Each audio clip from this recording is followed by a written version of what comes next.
Welcome back to Fox and Friends First. The Trump administration seeking to assemble an Arab force in Syria to replace the U.S. military. John Bolton, President Trump's new national security advisor, calling on Egypt to see if they will help. So what is the future of the U.S.'s involvement in the war-torn country? Joining me now is retired Delta Force operator who spent the last 2 years in Syria, Lieutenant Colonel Jim Reese. Thank you so much for joining us. We really appreciate it. Good morning, Heather. So you've heard some of this back and forth go on. We had the leader of France saying that he believed that now America was going to change their stance and stay in Syria a little bit longer. And then we had President Trump come out and say, no, that's not true. The press secretary, Sarah Sanders, said that we're sticking with our mission, and we are going to take our troops out as soon as possible. What do you believe the case to be? Well, Heather, first and foremost, everyone needs to remember we have a mission. The U.S. has a mission in the eastern part of Syria to destroy ISIS or Daesh. So that mission is not going to end, and it's not going to end anytime soon. So right now, that mission is our #1 focus. But everyone tries to pull us off with these other aspects, especially the chemical pieces inside the western parts of Syria. Now, has the chemical attacks that occurred, did that change our mission at all or expand it? No, it didn't change it. What it does is it just continues to keep the focus on what Syria is in this quagmire that we've been in for several years now. And it's just a kind of a rise and fall what happens. ISIS is our primary focus and mission in Syria.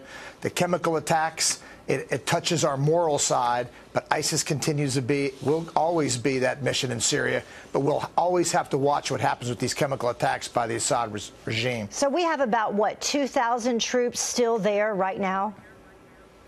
Yes, we got about 2,000, mostly focused on a joint special operations force that are working very closely with the Syrian diplomatic forces, or the SDF. And so they're mainly based in the eastern portion of Syria?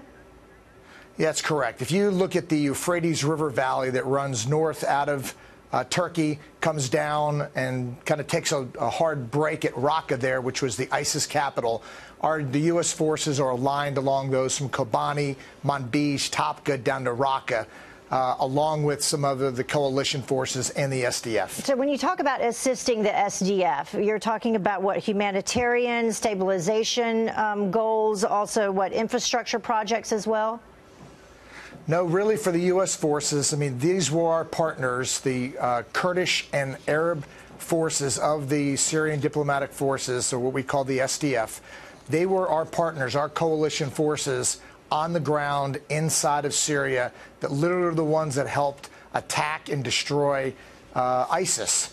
You know, we were there, you know, our special forces, special operation forces were doing the advise and assist mission, bringing in the airstrikes, helping them do what we've done throughout the Middle East.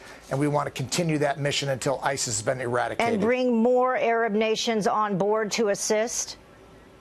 Yes, that's always been the plan of the U.S.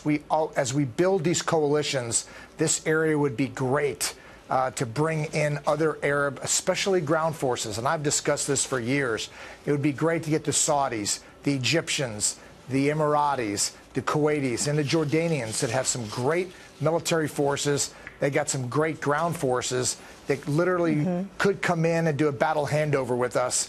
And we remain with small teams as an advise and assist mission. Yeah. But bringing these Arab forces would really help. Well, I know that President Trump has asked Saudi Arabia to contribute about, what, $4 billion in order to, you know, restore this area. Colonel Reese, thank you so much for joining us. We'll see what happens with our troops over there. Let's hopefully they'll all get home safely. Thank you for your service as well.